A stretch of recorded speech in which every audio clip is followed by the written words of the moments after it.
अस्सलाम वालेकुम गाइस। आज का जो हमारा टॉपिक है ये क्राफ्टिंग लीव्स इन एचआर या लीव पॉलिसी कैसे बनाते हैं। हमने पहले पिछली वीडियोस में देखा कि लीव पॉलिसी होती क्या है, कौन कौन से लीव्स हो सकती हैं, क्या क्या टाइप्स हो सकती हैं, कैसे लीव्स को मैनेज करता है एचआर, कैसे डिडक्शन होती है। तो वो सारा कुछ हमने उसमें लास्ट 2 वीडियोस में हमने देखा है। इस वीडियो के अंदर हम थोड़ा सा पॉलिसी मैनेजमेंट या पॉलिसी मेकिंग या पॉलिसी इम्प्लीमेंटेशन या पॉलिसी क्राफ्टिंग के ऊपर बात करेंगे कि अगर आप किसी ऐसी ऑर्गेनाइजेशन में आपको जॉब मिलती है as a HR, lead HR में, तो कहा जाता है कि आपने एक लीव पॉलिसी बनानी है, तो आपको कैसे पॉलिसी बनाएंगे। तो हम इस वीडियो के अंदर वो डिस्कस करेंगे पॉलिसी कैसे बनाते हैं लीव की, क्योंकि लीव पॉलिसी हर एचआर में या हर ऑर्गेनाइजेशन में मस्ट होती है। इसको इम्प्लीमेंटेशन भी मस्ट होती है और लीव पॉलिसी भी लाजमी होती है। सबसे पहले देखते हैं कि लीव पॉलिसी की ज़रूरत क्यों होती है।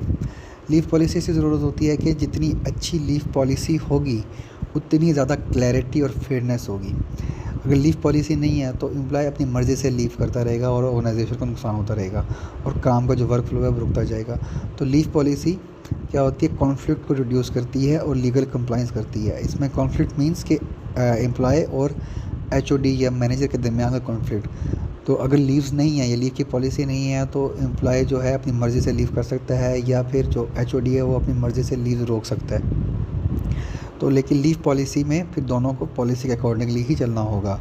तो इसलिए इसका कॉन्फ्लिक्ट जो है वो रिजॉल्व होता है। जितनी अच्छी आप पॉलिसी बनाएंगे उतनी ही अच्छी जो कॉन्फ्लिक्ट है वो अच्छे से अच्छा रिजॉल्व होगा या एस्केलेशन होगी नहीं, डिस्क्लेट ही रहेगा मामला।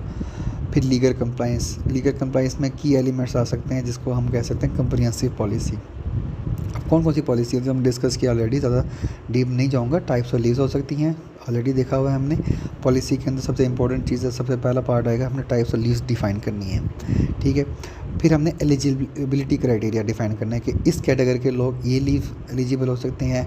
बाज़ बार ये होता है कि बहुत ज़्यादा हाई लेवल CEO के लेवल के लोगों की ज़्यादा लीव्स होती हैं, ऑफिसर या लेबर के लिए या कॉन्ट्रैक्ट के लिए अलग लीव्स हो सकती हैं। फिर जो परमानेंट एम्प्लॉयज़ होते हैं उनकी अलग होती हैं, जो कि डेली वेजेस होते हैं उनकी अलग होती हैं, लीव्स होती है। तो वो क्राइटेरिया डिफाइन करने होते हैं। फिर एक्यूरेल एंड बैलेंस, लीव का बैलेंस जो होता है, लीव बैलेंस बड़ा इंपॉर्टेंट होती है। वो बैलेंस का जो मैनेजमेंट होती है, ये बैलेंस की जो पॉलिसी होती है कि कैसे बैलेंस को मैनेज करना है या मेंटेन करना है, वो एचआर ने पॉलिसी के अंदर डिफाइन करना होता है। फिर नोटिस एंड डॉक्यूमेंट्स, जो डॉक्यूमेंटेशन होती हैं, अप्लाई करने का प्रोसेस होता है, वो सारा कुछ उसने करना होता है।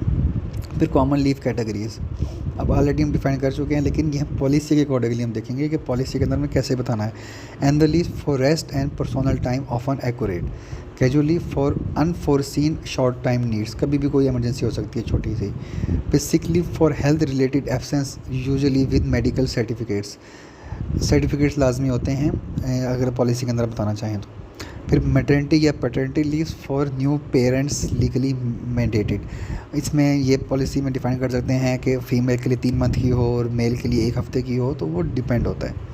Leave without pay for extended unpaid absences, already describe कर चुका हूँ। फिर special leaves like study, optional marriage, hajj, इसके अलावा और कोई भी इवेंट हो सकता है जो कि आपको लॉन्ग लीव के लिए जाना पड़ सकता है। स्पेशल लीव अगर अप्रूवल मिल जाती है तो वो पेड या अनपेड दोनों हो सकती हैं।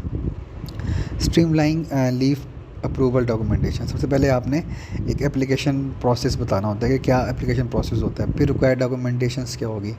फिर जब आपकी पूरी पॉलिसी बन जाती है, आपने क्राफ्ट कर लिया पॉलिसी, आपने ड्राफ्ट कर लिया पॉलिसी, ठीक है, उसमें आपने सारे फॉर्म्स भी डाल दिए हैं, कौन कौन सी लीव के कौन कौन से फॉर्म्स हो सकते हैं। लाइक कैजुअल का अलग फॉर्म होगा, एनुअल लीव का अलग फॉर्म होगा, मैटरनिटी लीव का अलग फॉर्म होगा, प्रोसेस सबके अलग अलग होंगे, वो सारे डिफाइन कर लिए। फिर आपको अप्रूवल चाहिए होगा। अप्रूवल में डेफिनेटली एचओडी, फिर टॉप मैनेजमेंट, फिर डायरेक्टर्स तक अप्रूवल जाएगी। तो अप्रूवल के बाद फिर उसकी सबमिशन, फिर उसकी इम्प्लीमेंटेशन का प्रोसेस आएगा। तो ये सारे जो 4 स्टेप्स हैं इसकी बेस पे आप एप्लीकेशन से लेकर सबमिशन टाइमलाइन तक आप कोई भी पॉलिसी को बना सकते हैं, अप्रूव और डॉक्यूमेंट कर सकते हैं।